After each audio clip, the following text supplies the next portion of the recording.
Good morning, Michael. How are you? Good morning, Jamie. I'm very well, thank you. That's great. Well, thank you so much for taking the time to join this series of Sentientist conversations. And we have a few interesting little connections already. So you've co-authored a paper with one of my previous guests, Brian Earp. Yes, I did. Yeah, we've both been guests on the 3CR podcast, Freedom of Species, although I think your appearance was quite a while ago. And then we had a few conversations around the fascinating book project you're working on at the moment about subjective meaning, and obviously those questions of what meaning are and the meaning of life and ethics are central to this series of conversations. But I guess it's a series of conversations about what I think of as the two deepest philosophical questions: what's real and what and who matters, the questions of epistemology and ethics. And I have an obvious bias because I'm trying to develop and popularize this really broad pluralistic worldview called Sentientism, which suggests that when we're thinking about epistemology, we should take a broadly naturalistic approach that uses evidence and reason to try and work out what's true and what's real. And when it comes to moral scope, the clue is in the name that all sentient beings should warrant serious moral consideration. But I'm lucky in these conversations to talk to a dazzling array of people, some of whom agree and some of whom don't. So it'd be great to understand your own sort of philosophical stance and your journey on those questions. But before we get into those questions, how would you best introduce yourself and your work for people who don't know you? Okay, so I'm Michael Hauskeller. I'm German, but I've been living in England for 20 years now, more than 20 years now. So I feel very much like a British philosopher rather than a German or continental philosopher. I used to be and teach at the University of Exeter for 15 years. For 5 years now, I have been at the University of Liverpool. And what do? I suppose that most people would see me as an ethicist, but in a very broad sense, because I'm not very much interested in figuring out what is right and wrong, permissible and impermissible, and why that is. I'm more interested in broader questions about what it means to be human and what it means to live a good life and a meaningful life. And I've been working for many years. I've been working on human enhancement and transhumanism and the ideas behind those movements concerning, again, the question what it means to be human. Because if you want to enhance people, then you need to have some conception of what it would mean to be a better human, because that is what human enhancement is about. And if you have a conception of what would constitute a better human, you need to have some idea what it means to be a good human, and that requires to have some understanding of what it means to be human. So it all hangs together there, and that's what got me interested in the enhancement debate. So I've been working on this for many years, but by now I think I've said everything that I can possibly say about this. And for a few years now, I've shifted my focus towards meaning in life more directly, especially in connection to death or mortality. So in what sense and to what extent does the fact that we have to die and that we know that we have to die affect our ability to live a meaningful life? Yeah, that's a fascinating range of work. And one of the things I like about your work as a complete amateur from outside the field is how much of it focuses on these deep foundational questions rather than, getting lost maybe in some abstruse corner. They seem quite foundational questions to me. And I think they're the most important ones, hence my bias in these questions. I like that too, but the problem with that is that it's very difficult to be precise. You tend to lose yourself in rather vague or at least imprecise attempts to grasp something that is extremely difficult to grasp. right? And because it's so broad, it makes it so much harder to come to valid conclusions about anything, you know. Yeah, that can be a So challenge. I'm very, Yeah. very much always in the questioning mode and searching mode. I hardly ever feel that now I've got it, now I know what's what, now I have the answer, right? I usually have questions and more questions, and I never get to the final answer, an answer that actually satisfies me about everything, you know. That's a disappointment, because I was expecting you to tell us what the meaning of life really is. But I let's. know, I know. I'm in the habit of disappointing everyone.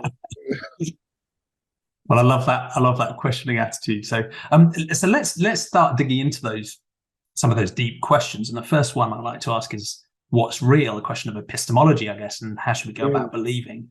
And for many of my guests, that's a story about whether they grew up originally in maybe quite a naturalistic, scientifically minded household that was maybe more agnostic or atheistic, or a context that was maybe more supernatural or mystical or religious in some sense, and how that side of their changing about their thinking about what's real and how we should go about believing might have changed through their life, if it has. So you can wind the clock back as far as you like to sort of tell the story and explain where you are now on that big question. I don't know. I mean, obviously, this is one of the very, very broad questions. What is real? I don't even know how to answer that in a general way. It's much easier to point at something and then discuss whether that is real. And obviously, I mean, if you can point at something, if you can name something, then in some sense, it must be real. Otherwise, we wouldn't be able to talk about it. But then to capture the reality of it, to capture what it is actually we're talking about, that is a problem. Now about my background, well, I was raised a Christian.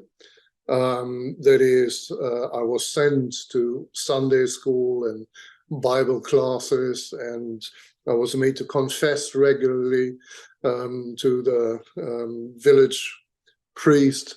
And I guess I sort of believed that there was a God when I was little.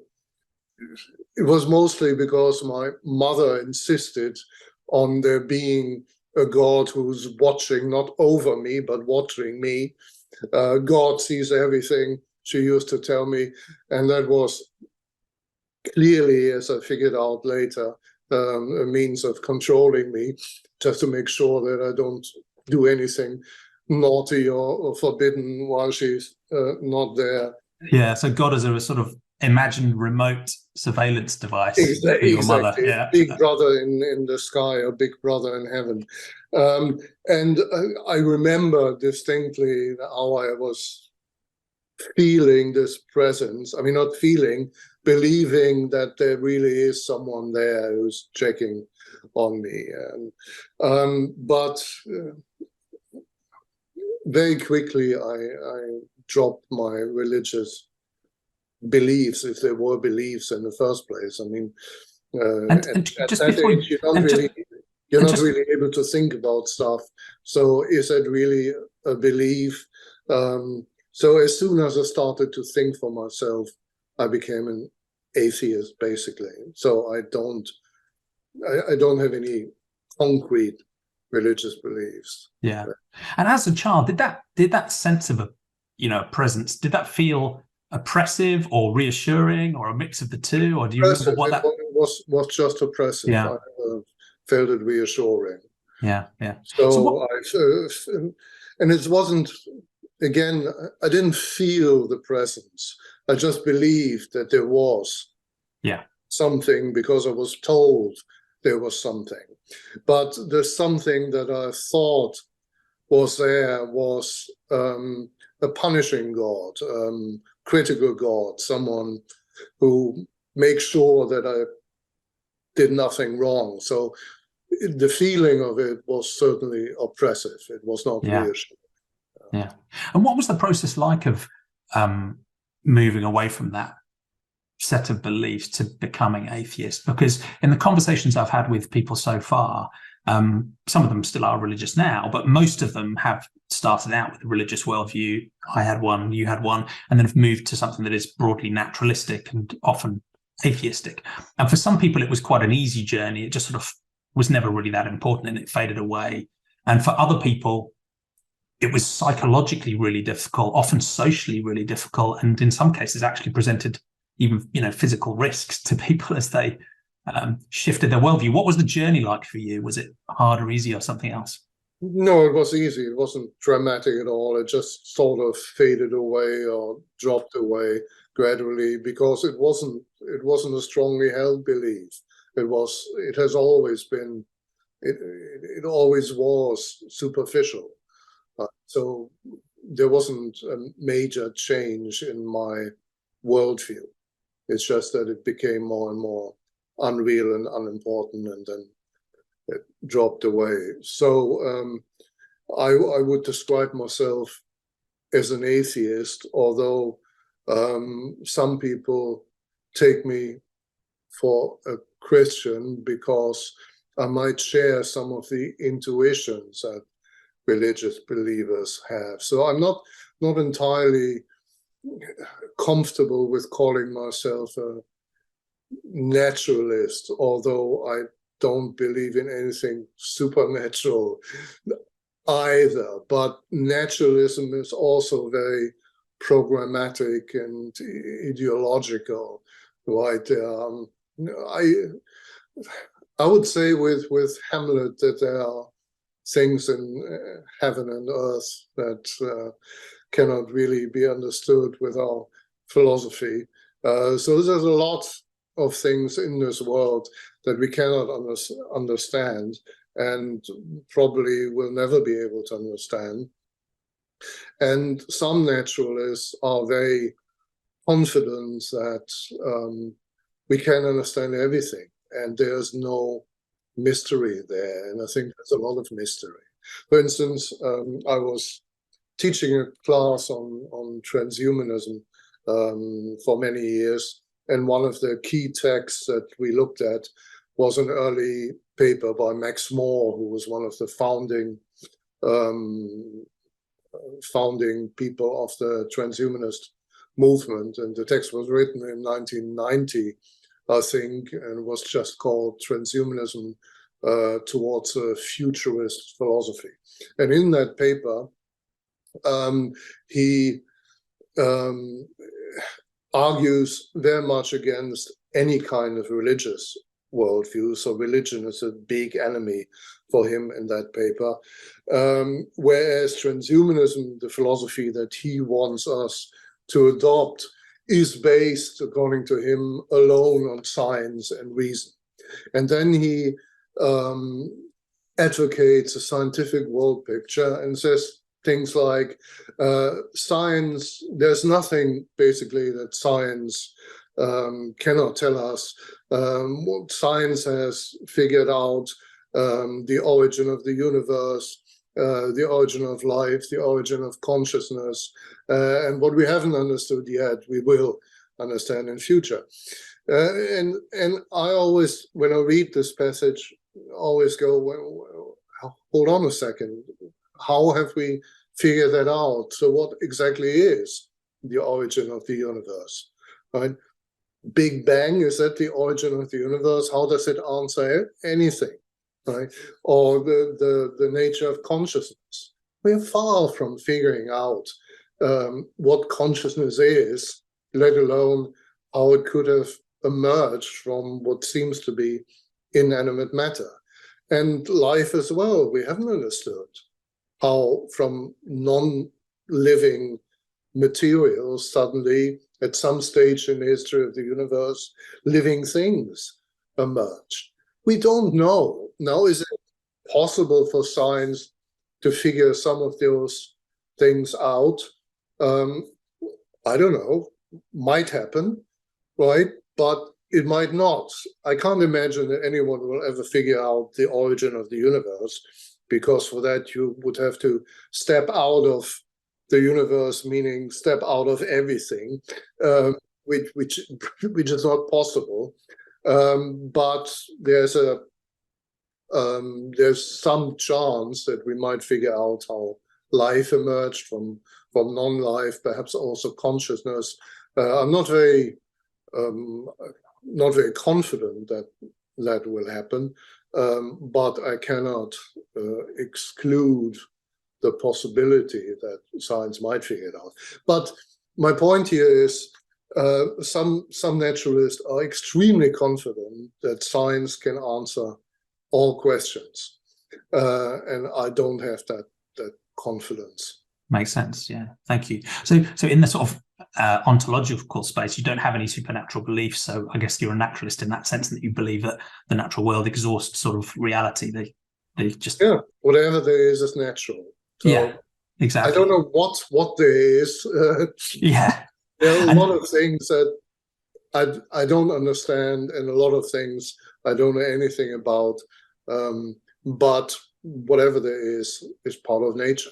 Right? Yeah, that makes sense. And then when we come to the epistemology, which I guess is more the method, how do we go about forming beliefs and credences?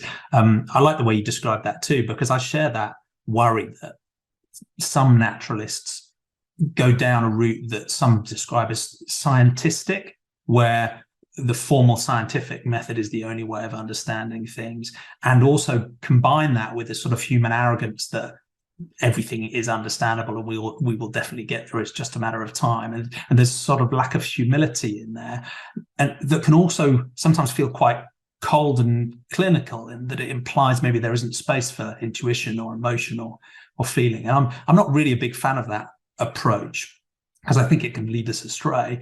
But I guess what I try to do is think about naturalism in a much broader sense, and that's partly why in the definition of sentientism I use the terms evidence and reason rather than science narrowly, because I think of those things in a very broad way. I think there's all sorts of different types of evidence, including our own personal experiences, that we should accord some degree of credence to. We should be skeptical of our own experience, of course, like every source of evidence, but it is a type of evidence too. So it's quite broad in the sense of what types of evidence we should bear in mind, and that can include a broad sense of reasoning too, that can include, emotionally driven thinking and intuition, and again, we should be skeptical of those things and look for clarity and look for coherence and look for consistency. But let's not make the methods too clinical and too narrow.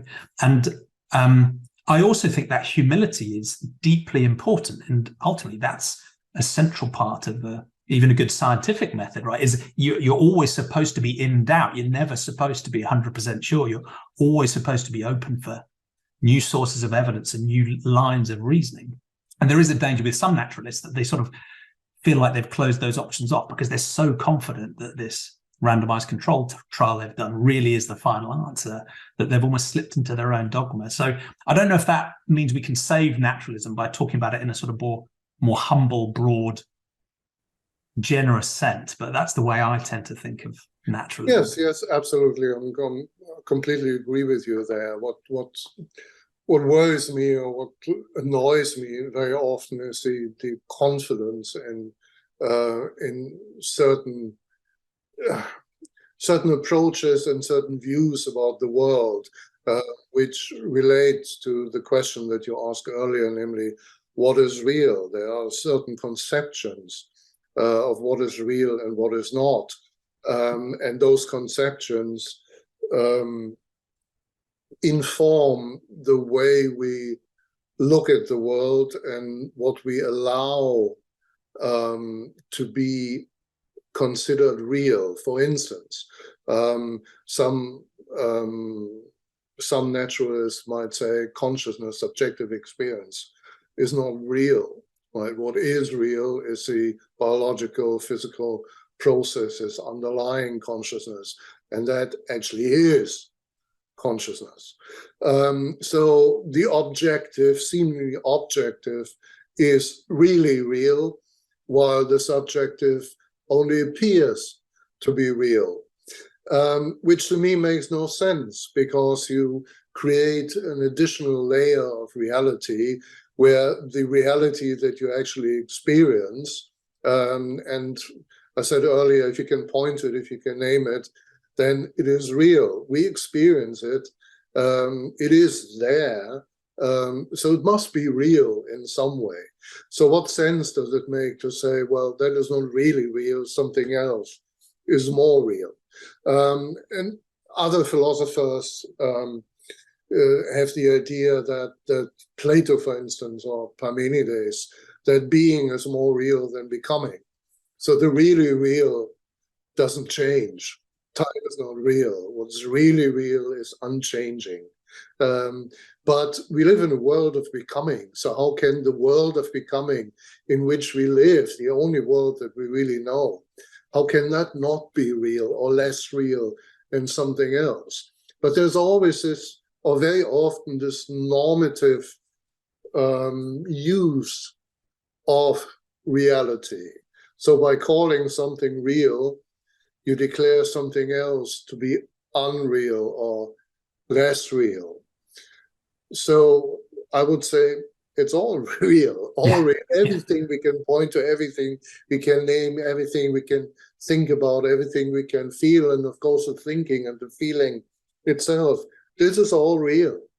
It might be real in different ways, and it's a job for philosophers to try to figure out what those different ways of reality are. But reality is often used as a how should I say, a term to deny something else its reality. So it's when the question is asked, what is real?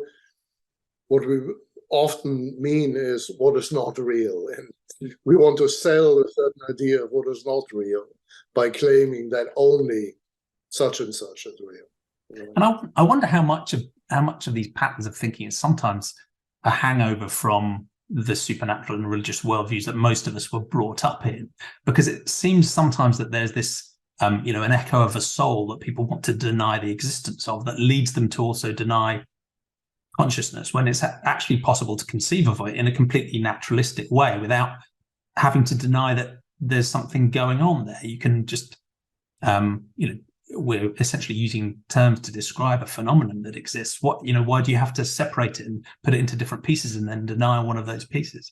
And in the same way with the idea of the subjective, it's, to my mind, a subjective perspective is explicitly part of one objective reality that we all share. And I don't see why you have to make a sort of weird, deep distinction between the two. They are part of one integrated reality.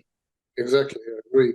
But sometimes the distinction is also used to justify certain practices. I was thinking, for instance, of denying the reality of animal suffering, which was quite common, not so common anymore, but it was a very widespread idea that animals only appear to be suffering.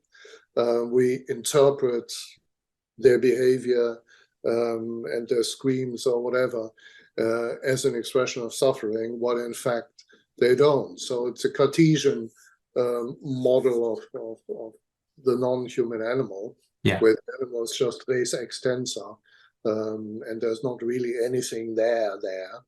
But the interesting thing for me is not, well, for one thing, that you can deny here something that seems so obvious. I mean, if you see an animal in pain, you know it is in pain.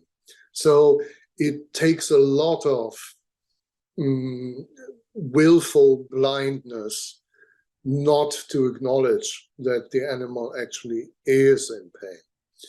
And the other thing that I find interesting is that one of the reasons that was given for why it was not possible, why animals could not possibly feel any pain, was because it would then be far too horrible how we treat animals.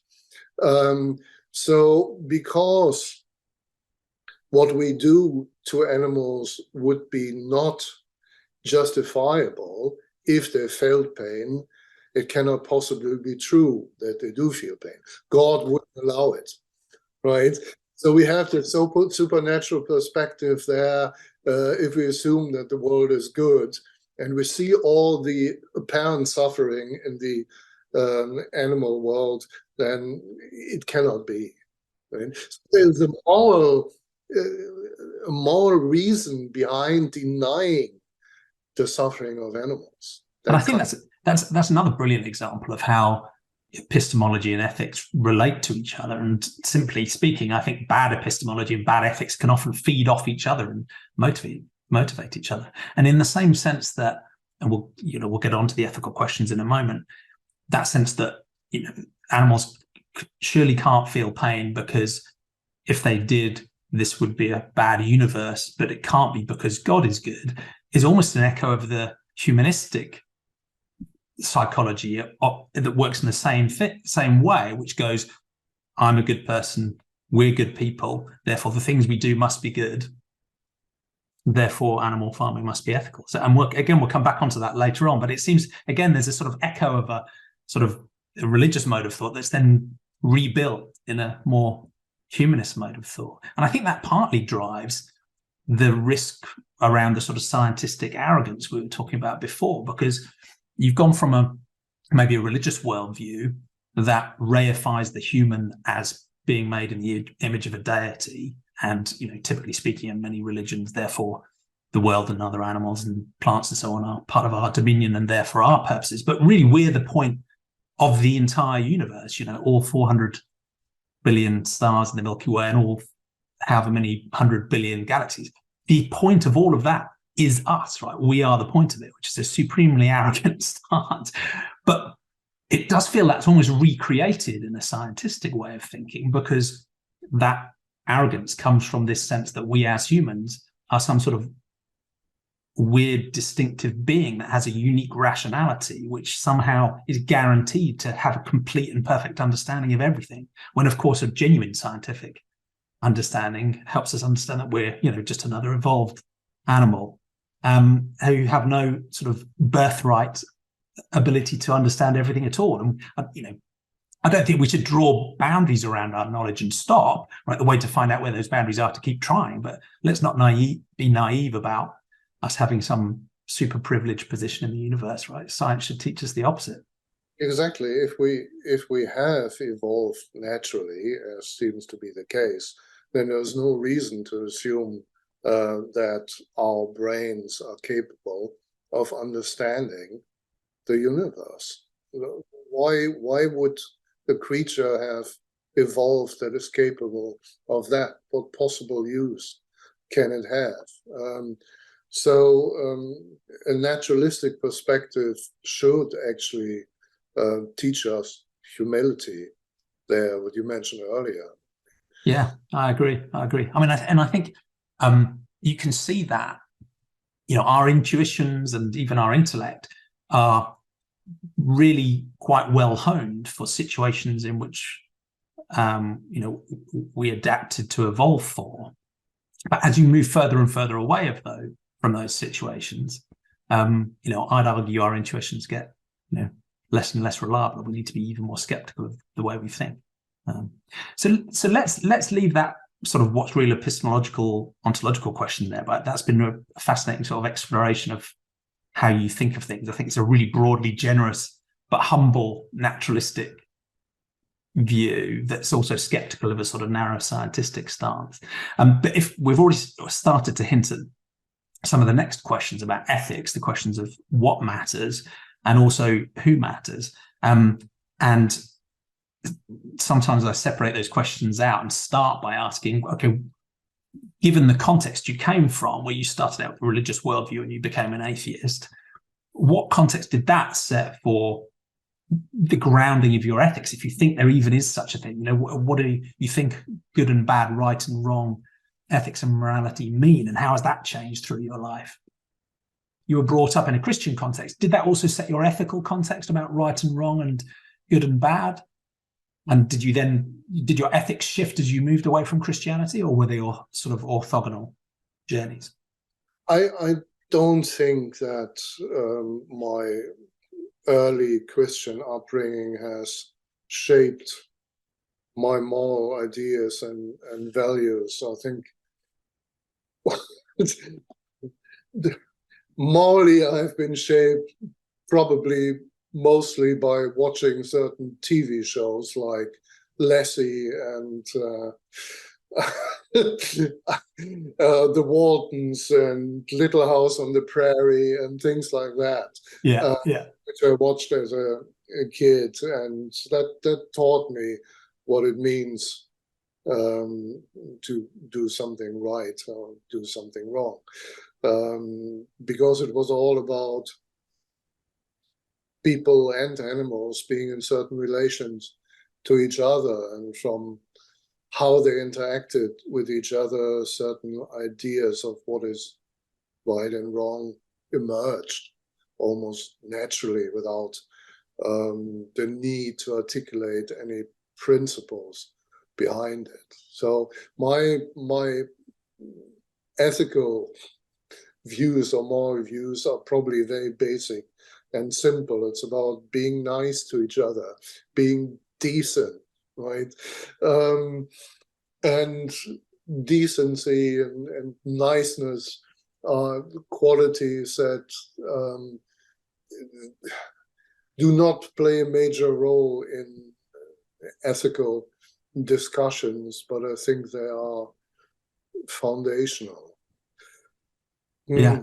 I can't agree more. And it's there's almost a sense of embarrassment about answering the question in such a simple way, but I think that's absolutely the foundation, because there are ethical theories of egoism, certain varieties of egoism, or a relativistic stance, which is just more about groups coming up with rules together, or transactional models of ethics that are more about reciprocity and so on, or nihilistic ethics, where you sort of give up on the whole thing to some degree.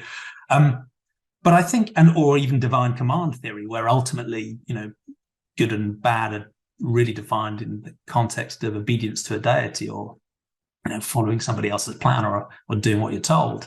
But I think if we put those types of ethical systems aside, and I think we should, it does seem that the core of ethics is something to do with whether and how we care about others. And that feeds through into these are basic ideas of decency and kindness and consideration for others. And I think that's a sort of pretty solid grounding for any ethical stance. And I'm not sure if there's an ethical stance that doesn't include any consideration for others, I'm not sure it's moral at all. It's just either amoral or maybe even immoral. Yeah, so I think we should be unashamed at that sort of common sense grounding. Yeah, I agree. I find it very difficult to align myself with a particular ethical system and say, I'm a utilitarian or I'm a Kantian, whatever some philosophers do like to say, and some philosophers are. That's because it always seems to me that those systems highlight different aspects of morality, different moral considerations that are all important. And again, perhaps it links to what we said earlier about what is real and not real. If I'm a Kantian, then I basically declare utilitarian considerations for unreal or for irrelevant, right? What is real about morality is whatever the accordance with the law, or however you want to put it. And if you're utilitarian, you declare deontological considerations for irrelevant, and that means basically unreal. And it seems to me this is all real. This is all part of the moral net, which is it's not just one theory that from which morality springs. Morality is a lived experience which probably has many different sources, and those sources are our life, the way we encounter the world in which we live, and the way we encounter other people. And so that it may well be the case that it's not always compatible. We have conflicting moral intuitions. And I think it's a wrong approach to say, well, if you have conflicting moral intuitions, one of them must be false. Because it assumes that our morality must be consistent and coherent. But I don't see why that should have to be the case if morality emerges naturally through life. You know what I mean? And that's why it's often so difficult to decide moral dilemmas where, I don't know, the typical philosophical scenarios, the ticking bomb scenarios, or the trolley case, that because there are different intuitions. And when philosophers try to tell you that there's one right answer, I'm always suspicious. There's no right answer. Some situations are really, really tricky, or whatever you do something wrong, you hurt someone, you harm someone. So to think that there must be a right answer somehow assumes that we can live a perfectly good life, that our actions can always be on the moral side. And sometimes we're just in a situation where whatever we do, we screw up, we do something bad. We have to act anyway. And perhaps that happens more often than we care to acknowledge.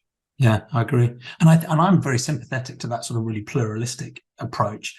And this idea of focusing on sentience and sentientism is quite often associated strongly with the utilitarians, people like, Peter Singer and an adaptive version of Richard Ryder and some of the people they built their work on. But it doesn't have to be utilitarian at all. In a sense, the sentience of a conscious being, you might describe that as an outcome. So in a very broad sense, maybe it's a sort of consequentialist thing.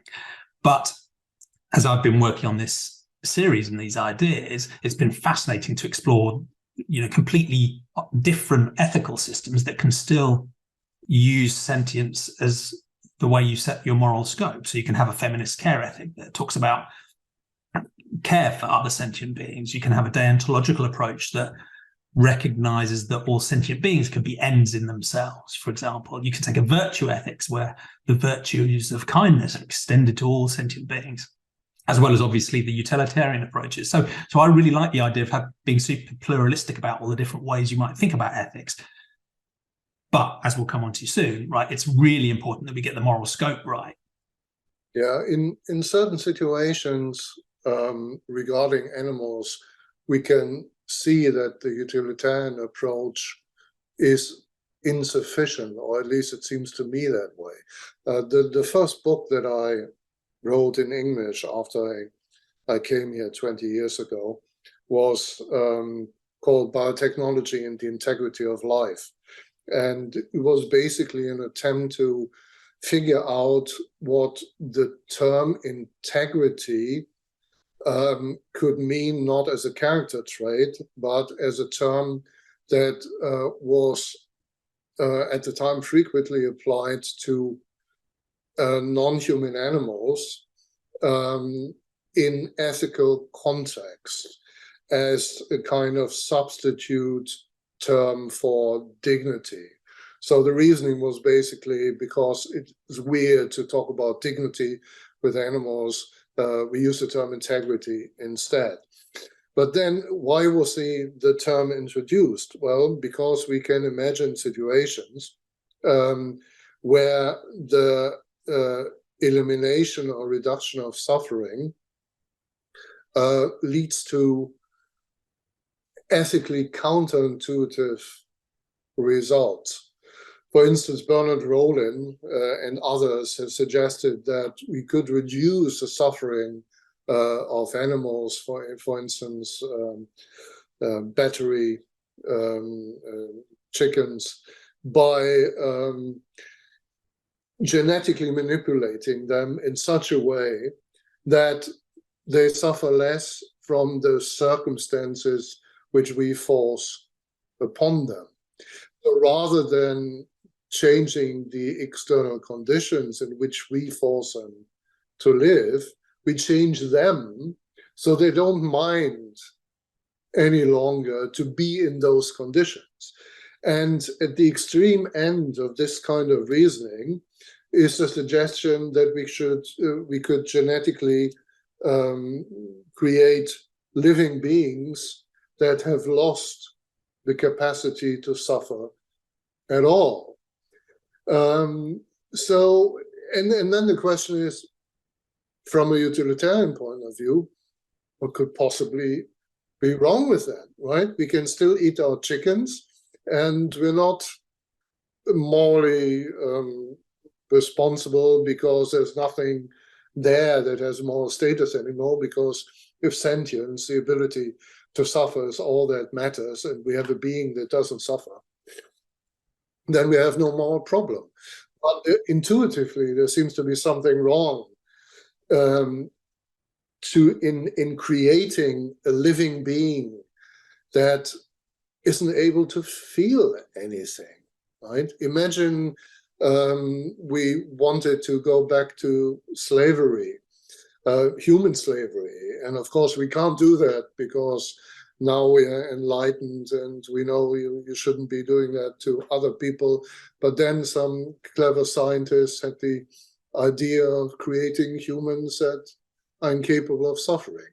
We're having the discussion right now about robots, creating human-like robots that are perhaps conscious, but if we want to use them, and why would we create them if we didn't want to use them, then perhaps we should create them in such a way that they cannot suffer or not suffer from the way we want to use them. For instance, we want them to be slaves, and then they love being slaves, right? Again, from a utilitarian perspective, it seems to me that there cannot really be anything wrong with it because no suffering results from it. On the contrary, we take away the suffering, so it's a good thing. But still, there seems to be something wrong with that. And you have two options here. You can either say, well, you're mistaken, there's nothing wrong with it, right? Because we're utilitarians and only suffering matters and there's nothing there. Or you say, well, there is something, which means that utilitarianism doesn't capture the whole of morality. Again, what is real and what is not real? This is real, and it's a real moral intuition, even though it's very difficult to put our finger onto it, to get clarity about what kind of intuition it is and what it is grounded in. And that's what I tried at the time with the concept of integrity. But it's a word, right, that you use in order to capture a certain intuition. And perhaps in the hope that by giving the intuition a name, it becomes more real. Yeah, thank you. And that's a beautiful exploration of, I think, not just a challenge to utilitarianism, but also you can hear a sentient being in the background. Luna's going a bit nuts because there's an alarm going. So, Luna, what's up? I'm trying to talk here. We're talking about you in part. Who's Luna? Sorry. Luna is our I call her a puppy, but she's actually 4 years old, but a little rescue dog behind me. Yeah. Hopefully it's not. I have one here as well. Yeah. It's a bit older. She's 10 now. Yeah. And pets as well, sitting on the sofa right over there, watching with interest. Yeah. Well, Luna sometimes makes guest appearances, but now she's making an audio appearance. Apologies for it.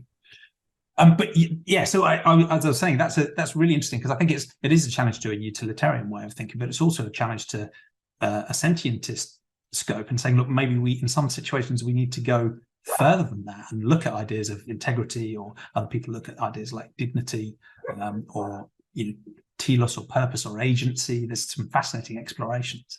And the way I've tried to frame the sentientist start is to say, look, we can go beyond sentientism if we like, but what's most important to me isn't, the risk of including beings or entities that we shouldn't be including. It's that we're excluding beings that should not be excluded. So I'm much more interested in making sure all the sentient beings get included than I am worried about whether we go further. So I'm quite open-minded about going further. But this question of, I guess the way I ask this question is who matters, because I think many people would agree with the discussion we had about some sort of common sense grounding for morality being to do with how and whether we care about others.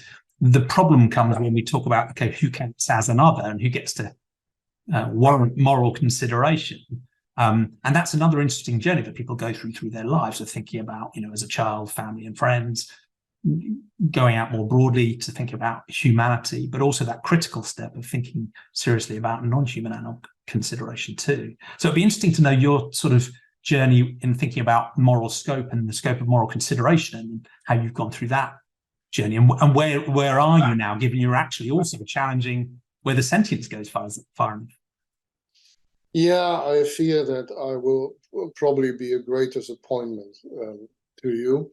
I was a vegetarian for 20 years. Started when I was, I think, 20. And that was because I read Peter Singer's Animal Liberation. And I was very convinced that Singer was right. And I didn't want to participate in practices that caused so much animal suffering. So I became a vegetarian. I never was vegan, it wasn't really a thing at the time. Yeah.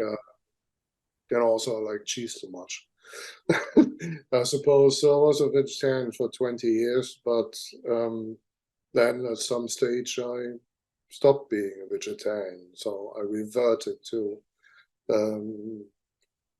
a morality, at least in practice, that was smaller, narrower in scope than what it used to be. Yeah, and that social attractor is a strong pull. It really is, right? But I would guess that while your practice changed, your theory hasn't, or did your theory change to match the practice, if that makes sense? Do you still recognize that all sentient beings warrant moral consideration, or have you actually rethought the theory as your practice shifted? I'm a bit reluctant to reconsider the theory just to match my behavior. Yeah. Because I very often get the impression that people's theories are very much influenced by what they want to be true. Oh, yes. Held the theory that animal lives or animal suffering doesn't matter, then that would be, how should I say, a bit hypocritical, or would just serve my interest and help me to feel better about myself. I don't want to do that. I suppose, I mean, why did I stop? The cynical answer would be I got tired of being good. More reflective answer probably be that it takes, at least I felt at the time, it takes so much effort, certainly socially. You constantly have to be alert, you constantly have to tell people, you constantly have to worry about this. Also we had small children at the time, and I didn't want to force them to be vegetarian, and it was difficult to make sure they had a vegetarian diet with others and so on. So that's why I stopped. It became probably too inconvenient. But I still believe that obviously animals have moral status, and animal lives matter, and animal suffering matters. I guess I feel now more than I used to do that I won't be able to change the world, so I've arranged myself with the facts of life.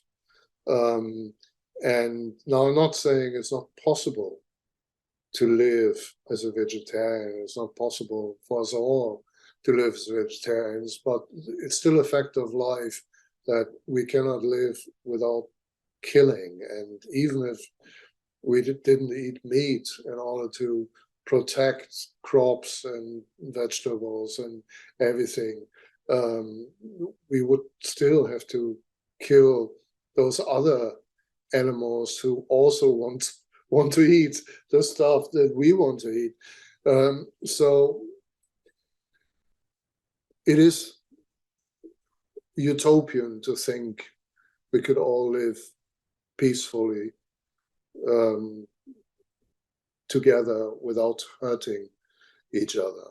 Now, that doesn't mean that you cannot reduce the suffering that you cause. And I don't really have a... Yeah, it's not perfection or nothing, is it really? So, yeah. Exactly. I don't really have a justification why I'm not doing that more than I'm currently doing. Yeah, thank you. And I think it is difficult because all of us have dissonances between our theory and our practice, right? No one has got rid of cognitive dissonance completely.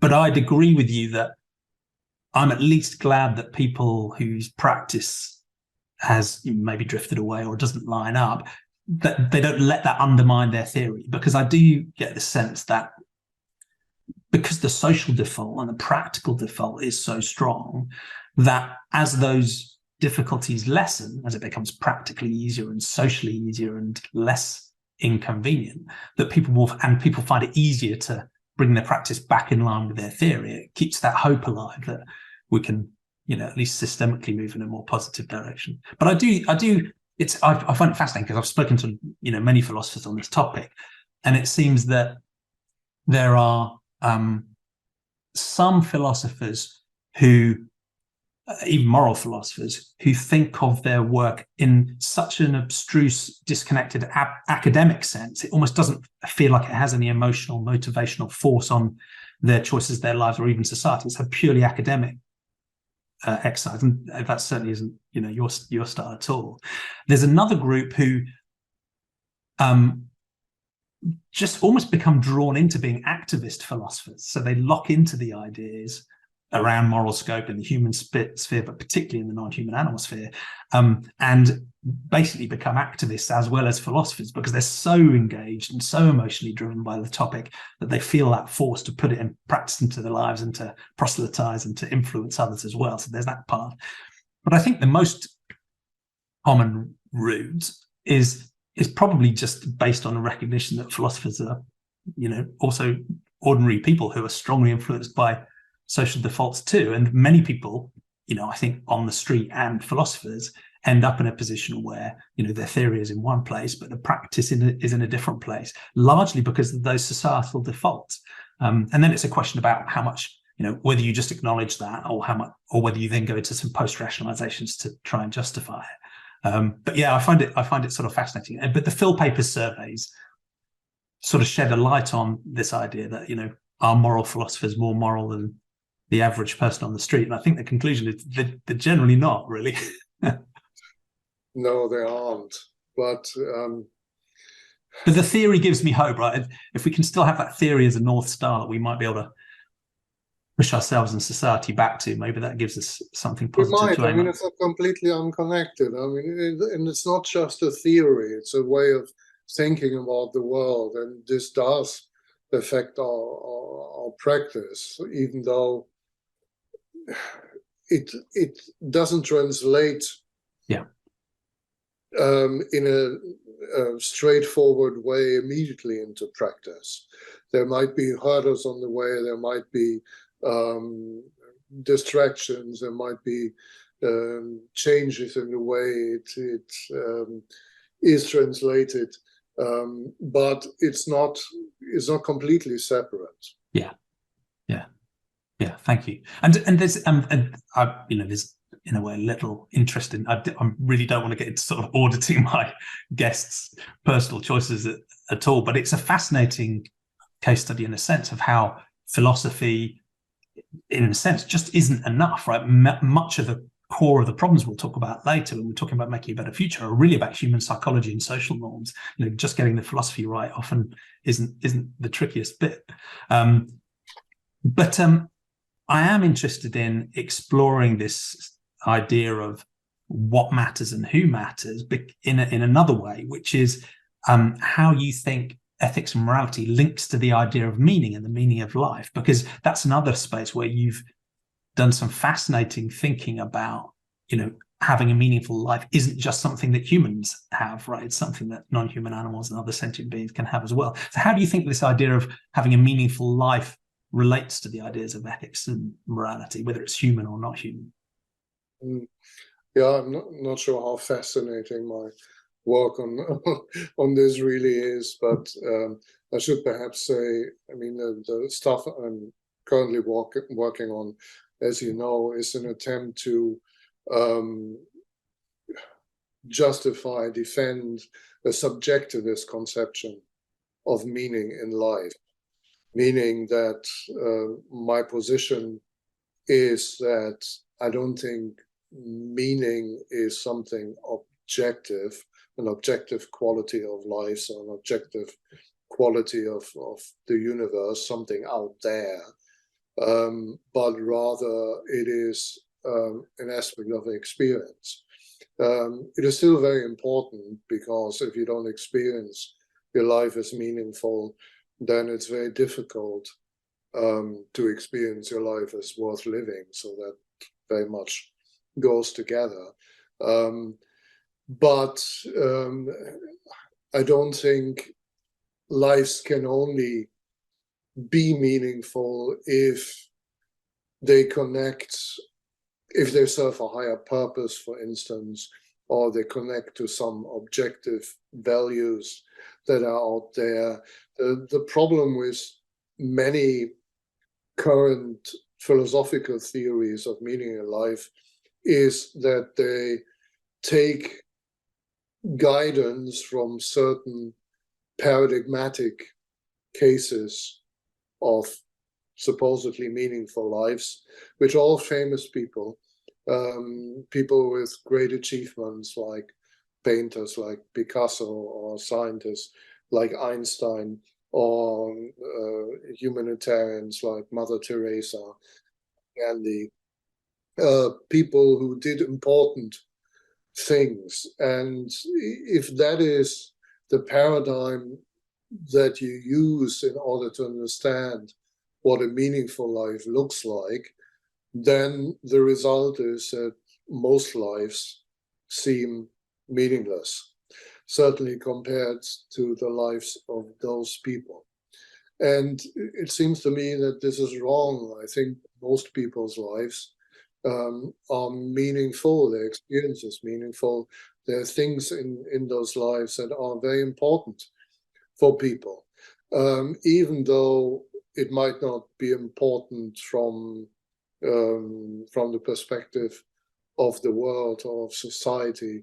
They might just live their lives, and no one, apart from their family and friends and the people they interact with, takes any notice of it, and they will be completely forgotten once they're dead after a while. But that doesn't mean they don't live meaningful lives. And it's also not the case, again, based on my own intuition of what it means to live a meaningful life, that you have to do important things like doing philosophy or doing art or whatever, something that has a cultural value, is culturally appreciated. many people just live ordinary lives, but that doesn't mean their lives are not meaningful, because there are things in those lives that they follow with interest, that are important to them, that they engage with. So that is where I'm coming from. So I'm trying to defend that idea of meaning being subjective in the sense of being a quality of our experience. But one other reason why I want to defend this is because I just don't get the notion of objective value. So the idea is that it's not enough that things matter to us in terms of meaning or in terms of morality. They must matter in themselves, objectively. But I don't know what that means. I've never understood what that means. The very notion of an objective value appears obscure to me. So it would require to say that even if I don't value it, it is valuable. It would also require that even if nobody values it, it is valuable. But I don't understand what it means to say that something is valuable if nobody values it. Surely the idea of a value that isn't realized by anyone is obscure. It's like Kant's thing in itself. We perhaps need to assume that our subjective valuings are grounded in something, but what that is completely obscure. So ultimately, things matter if they matter to someone. Yeah. And part of the reason I love that, I mean, I've only read the first couple of draft chapters of your work, which you were kind enough to share. But I guess there were two reasons why I really love the approach. One is because I do intuitively draw all value ultimately back to the quality, a momentary quality of sentient experiences, because I struggle to conceive of what value could be that ultimately doesn't draw back to that. So I can see there are all sorts of different instrumental values, but ultimately, if they don't ultimately impact the experiencing of a subject, I don't see what value even is in that context. But I also like the fact that it felt to me deeply compassionate, because rather than trying to judge the meaning of some other being's life, you're saying the judgment of that meaning is their own judgment of their own meaning in that subjective sense. And it felt like it's a deeply genuine attempt to, recognize the value that another being feels in their own experience, rather than to try and impose that from outside. And in your paper, your Living Like a Dog paper, you've taken that idea beyond humanity too. Yeah, absolutely. And it also has something to do with what you said earlier, namely the virtue of humility. William James wrote a wonderful essay, which was called On a Certain Blindness in Human Being, where he basically defends the idea that we have to assume that there's always more to the experience of someone that is different from ourselves than we can possibly understand, right? Because the other is the other, and they do certain things that we wouldn't do, and perhaps what they do is so different from what we would do and would want to do that we can't really understand what makes them do those things. But we need to assume, says James, because we have this blindness, so our understanding is based on a very narrow experience of the world, which is our own experience, and perhaps that of a few people who are near to us. But more different the other is, less easy it is for us to understand. And then we could just say, well, there's nothing there to understand. They're just crazy or just stupid. But the alternative is, well, we assume that there's something there. There's some point, and we try to understand it as best we can. And it seems to me the same is the case with animals. And it's not even that difficult to understand it. Many philosophers working in the area of meaning in life are convinced, or at least their theories clearly exclude animals from having meaningful lives, because it's a very anthropocentric perspective on meaning. You have to do things like art or philosophy in order to live a meaningful life, do things that are objectively valuable, not just eat and drink and sleep and whatever other animals also do. So what we share with animals basically is not what makes our lives meaningful. As Thad Matt said, what goes beyond the mere animal existence, that in us that surpasses the animal in us, that is what makes life meaningful. And it seems to me that to say that non-human animals do not have meaningful lives, that when we say that, we judge their lives as not worth living. Even though we might want to theoretically distinguish between a life that is meaningless and a life that is not worth living, as some philosophers do. In reality, we very much associate a meaningless life with a life not worth living, or at any rate, a life that has a very reduced value. So life that is meaningless is a life that is not worth living, and that is also a life that is not worth protecting, not worth any moral consideration. And if I look at animals, for instance, my dog, right, when I go with her to the park and see what she does, when she chases her ball or smells the fox and goes after the fox, whatever she does, there's interest there.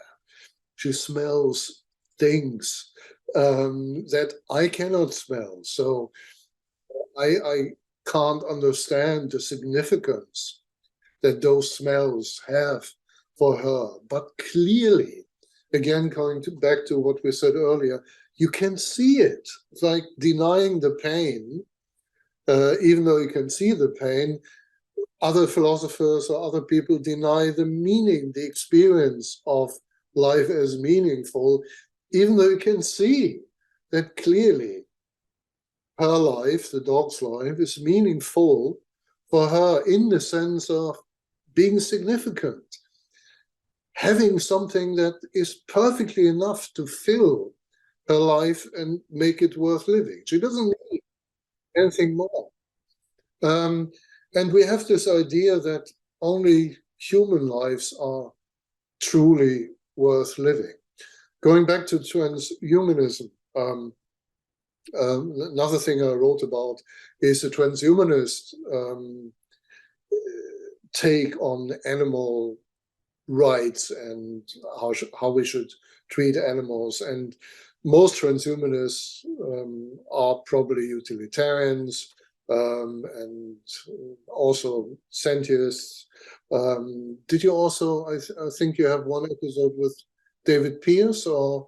Yeah, David was one of my earliest guests, yeah. Okay, so David Pearce, one of the most prominent transhumanists, he is an negative utilitarian, an abolitionist, as he calls himself, because he wants to eradicate all suffering. And of course, it includes animals. And other transhumanists have suggested that when we enhance ourselves to more and more advanced levels and eventually become post-human, the gap between us, the quality, the goodness of our lives, and the quality of animal lives becomes larger and larger. So we leave them behind, as it were. And so we have a moral obligation to also uplift animals to a human status and beyond. Why? Because the life of an animal, a non-human animal, is bad because it is the life of an animal. So it's not because of the circumstances that it experiences or the circumstances that we force upon it, but even the best possible life for an animal, if it is protected from predators and whatever, it can do whatever it likes to do. Even that life is a bad life because the animal, as an animal, doesn't have any access to cultural goods. It cannot do politics, it cannot do philosophy, it cannot do art, and so on. So these objective goods, animals, because of their nature, miss out on. And that is deeply unfair to animals. And therefore, if we can, we should uplift them, meaning enhance them, so they also can think like a human. And that is so, for me, that is so weird because it assumes that our lives are the best lives. That is also in John Stuart Mill's famous quote about it being better to be an unhappy Socrates than a happy pig, right? What's wrong with happy pigs? Absolutely. We are not pigs. Yeah. But pigs are pigs. And for a pig to be a happy pig is the best you can ever be. And it's not the case that the pig would be better off if it were a human. Humans are better off if they live like humans, but not pigs. Yeah, right? I love that approach, and it seems so. The idea of a meaningful life links to the idea of whether a life is valuable, and the idea of whether a life is valuable links directly to the idea of whether they warrant moral consideration. In a sense, it's not a 100% link, but it does seem that that's quite a strong correlation. And as you say, if you the power of the anthropocentric assumption is so overwhelming in the human society and in philosophy that often it doesn't even need to be said, right? It's actually reasonably rare, I find, that people explicitly exclude non-human animals. Most of the time, they just don't mention them at all, on the simple assumption that humans are the only source of value, meaning, and warrant any moral consideration at all. But it's fascinating how you describe that, because what that does is if you describe all non-human animal experiences and lives as devoid of meaning and value, and therefore the implication is those beings are not worthy of serious moral consideration. Not only does it condemn all non-human animals, in a sense, to being disregarded, because once you're outside of moral consideration, anything goes, right? You can be harmed and killed with impunity, right? In a sense, in pure sense, just do not matter at all. You're also condemning most human experience. As you say, all of the human experience we share with non-human animals, by definition, is also therefore meaningless. So it's only the people who are writing symphonies or, starting businesses or, creating great art or science that really matter. And the vast, what I would probably argue is 97% of human experience is condemned in the same way as the non-human animals are as well. And it leads into, I think, a powerfully and dangerously elitist mode of thinking that has, I think, very serious impacts for how we think about meaning in the human context, let alone the non-human animals, because in a sense, we're condemning much of human experience in the same breath as we are with non-human animal experience. And it feels like the transhumanist space is a fascinating movement to explore that in, because my sense is that much of it has followed that path, and that much of the transhumanist movement does feel like it's not just sort of forgotten about the non-human animals, or maybe wants to enhance them if we can be bothered, but is actually quite elitist in the human context as well, so that some transhumanists seem quite comfortable actually leaving most humans behind as a small group of elite, enhance themselves and go on to create some sort of post-transhuman existence, and almost a separation within the human species between the haves and the have-nots that can get quite unpleasantly elitist. But there are other schools of thought, and I think unfortunately they're fairly minor ones within transhumanism, and I think David Pearce is one of these, for whom his transhumanism, I think, is driven from a genuine and deep sentiocentric compassion. So, I mean, he's vegan himself, and he absolutely doesn't exclude non-human animals. And I think the only reason he's interested in changing non-human animals, for example, living in the wild and so on, is to mitigate their suffering. I don't think, I may have gotten this wrong, but I don't think he sees that they're intrinsically bad and therefore need to be enhanced and transformed to something else.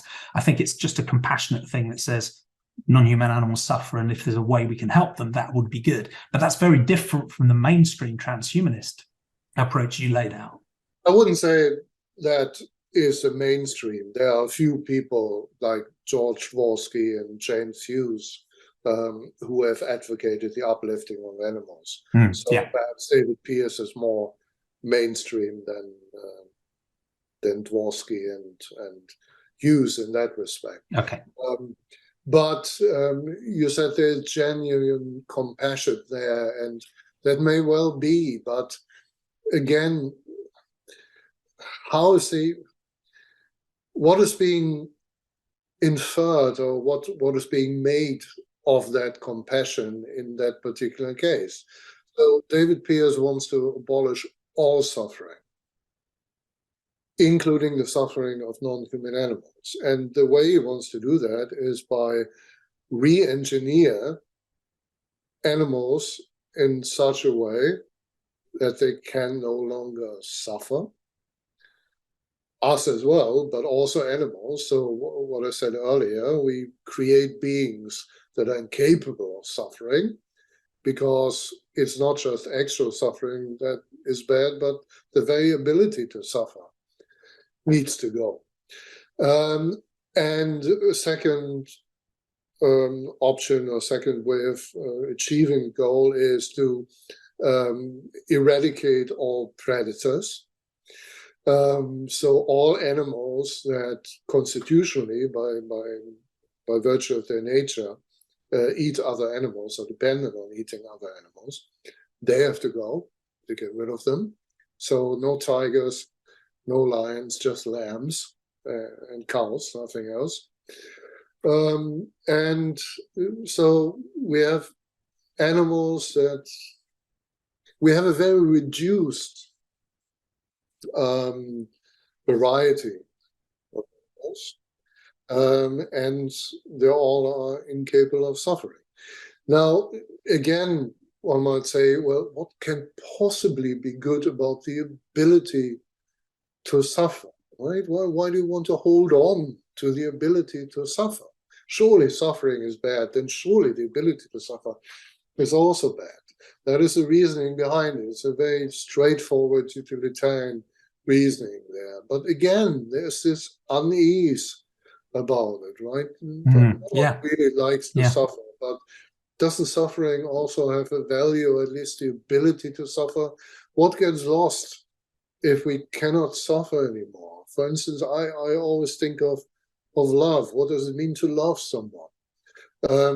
If I cannot suffer when something bad happens to the one I love, or cannot suffer from the loss of the one that I love, if I'm indifferent to any bad things that happen to them or to their loss, how can I say I love them? So isn't that part of the package? Isn't that sort of intrinsic to the meaning of the package? So if you remove suffering, a lot of other things will also change. You cannot just isolate one thing and take it out and then believe that nothing else will be affected. It will all be affected. way we are in this world, that we are with other people and other beings, would change completely. I'm struggling. What I said at the beginning, it's so difficult to say anything precise about these things and why it is wrong, or what is.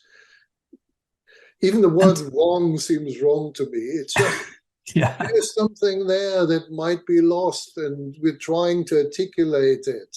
But just because we cannot articulate it with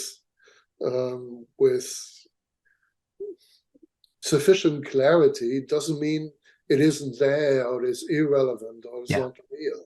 Yeah, it's tricky, isn't it? And I wonder if because there's clearly some uncertainty and risk and danger with that sort of purist abolitionist stance, which says, look, let's re-engineer the biosphere to remove any negative valence at all. I mean, that's an extreme position, and I can understand a deep level of concern with that.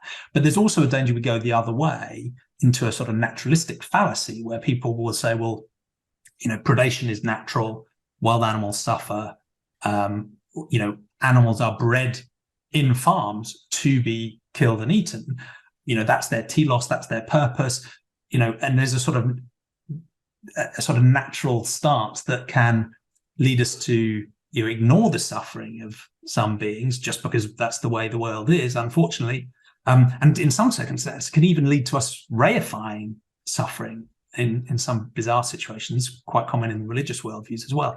And I don't think there is an easy answer, but for me, the best navigation in a way comes back to the conversation we're having earlier on, which is genuinely trying to appreciate the perspective of the other beings, and what do they want and what do they value and what's meaningful for them. And I think that's the only guiding light I can find to sort of make sure we don't go too far down either of these sort of dimensions of completely eradicating all suffering, or sort of just amorally accepting it because it's natural. So that's my sense, is is that compassion as a guide, even though it won't give us easy answers all the time.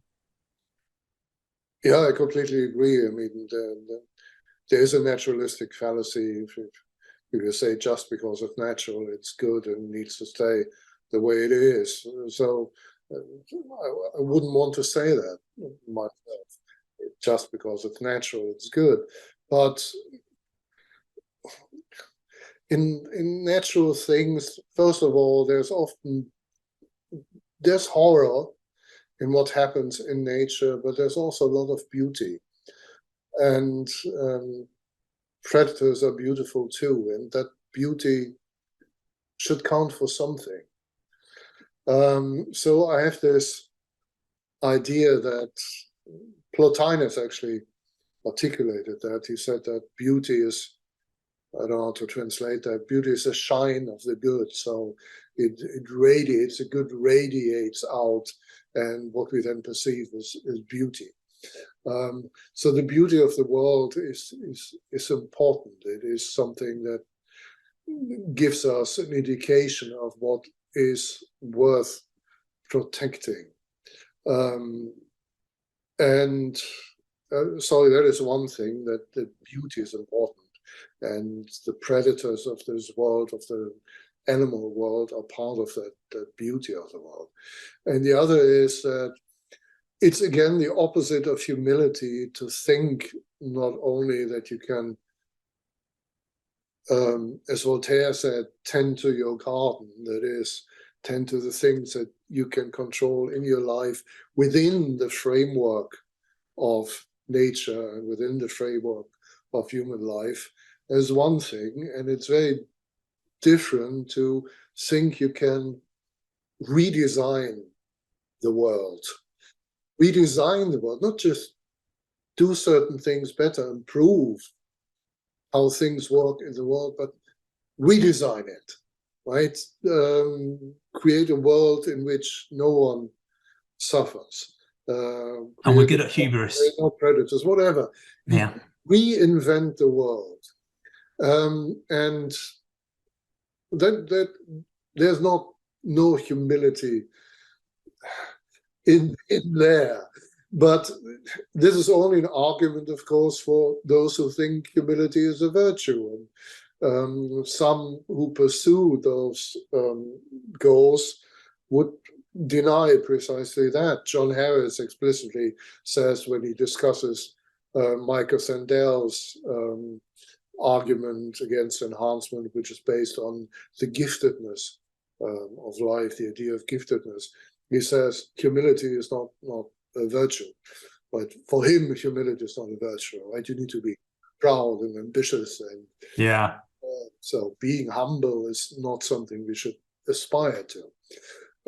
So it's a different worldview already there, which dictates a kind of things that we accept as virtues and as good and as desirable. And I don't think there's an overall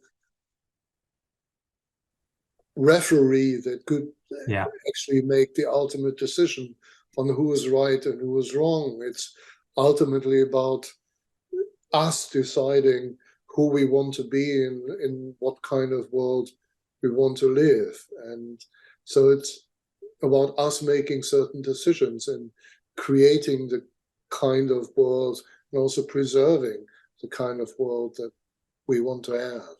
Yeah, thank you. And I think humility is deeply important as long as it doesn't become an excuse for inaction or withdrawing our compassion. Because, as you say, the other extreme is hubris, and we know us humans are great at misguided hubris, so let's not go there. I did want to respect your time because I'm just about to run over, and I haven't even got round to asking the final question, which is how can we make a better future? But you've answered so much of it already in talking about transhumanism and how we treat non-human animals and potential for even artificial intelligence and so on. Is there any other sort of observation you'd like to make about how you think about how we can make a better future, ideally for all sentient kind, beyond what we've talked about already? My hope is, but it's a very slim hope, that somehow we become more caring and less ideological and less self-destructive. But I'm actually pretty disillusioned by now through mostly political events of the past 10 years or so. I mean, what really shocked me was first the Brexit result, and that and the reasoning behind it, willingness to commit economic suicide there, and the reasoning behind it, the anti-immigration impulse, which was very strong there. And then, of course, and to my mind, it was another, and again, don't get too much into politics here, but it was another classic case study of how poor epistemology and poor ethics can feed off each other and even justify each other in a deeply harmful way. But I'm sure you're about to share another example. Wanted to say the even greater shock was the election of Trump in America, which was bad enough, but then that after 4 years of Trump being president, more than 70 million Americans would still want to have him again. So half of the population thinks that this is a person not only who should govern them, but also that apparently they feel someone whose actions and attitudes one should emulate. And that is what I meant earlier with a lack of decency. That is not, you have a being like Donald Trump admired by 70 million Americans, and he's the opposite of decency, right? He's pure nastiness, and that nastiness is being not only tolerated but admired and approved of, and he's just the tip of the iceberg. I mean, it's not just him. There are so many who are like him, and then the latest is, of course, the war in Ukraine and Putin suddenly deciding to attack Ukraine and all those lives lost, all those people killed, and this is, I mean, it defies any reason. It makes no sense whatsoever. It doesn't help anyone. So it's not only that people are irrational and they do things that do not quite make sense. They seem to positively delight in destruction and chaos. So that is what I meant when I said I'm a bit disillusioned. I assumed somehow that people are reasonable and willing to understand and willing to find a compromise, willing to get along with each other. But the fact is, we are a horrible species. I mean, we do things just for the sake of destruction and chaos. So vision of a better future, I don't know. Become different, but I don't see it happening. And I only see it getting worse and worse. So I'm quite pessimistic at the moment. It's tricky, isn't it? And we're a deeply bizarre species because we have so much capacity for good, for compassion, for extending our moral scope of consideration, for using our technology and power for positive ends, often regardless of whether we'll see any direct benefit ourselves. But at the same time, we have all of the dark sides too. We have aggression and a temptation to might makes right, and a willingness to warp our beliefs to support our ethics, and patterns of indoctrination that are ongoing around the world that take us in very dark directions. So yeah, it's tricky to know how to think about how that will play out, but much to fight for. And I guess it links back to our earlier conversation in that I do think philosophy can play an important role in trying to nudge us towards a better future, but it can't be disconnected. It has to be plugged into a realistic understanding of human psychology and social norms and political will if it's actually going to have an impact in the world and get out of academia. And I think it can, and it does have that impact, even if it's not, often on the headlines. It's often does infuse and nudge culture and societies in better directions. So let's see if it can continue to play that role. Well, it's been absolutely fascinating to talk to you. Sorry for taking up so much of your time, but thank you for sharing your journey. Talking to you, Jamie. Thank you. Yeah, if we haven't answered what matters, who matters, what's real, and how to make a better future, we've asked some good questions, at least given some people some guides for navigation, hopefully. What's the best way of people following you and reading your work and looking out for your new book? Where would you point people? Much of the stuff is on academia, the website. So most of my papers are available there. And of course, there are various books that you can buy. I'm sure they're also available in the United States. So yeah, that's great. Thank you. Well, I'll include some links in the show notes so people can click through and read some more of your work. But it's been a real pleasure to talk to you. Thank you for your time today, and thank you for being a guest on Sentientist Conversations, Michael. Thank you very much, Jamie. Take care.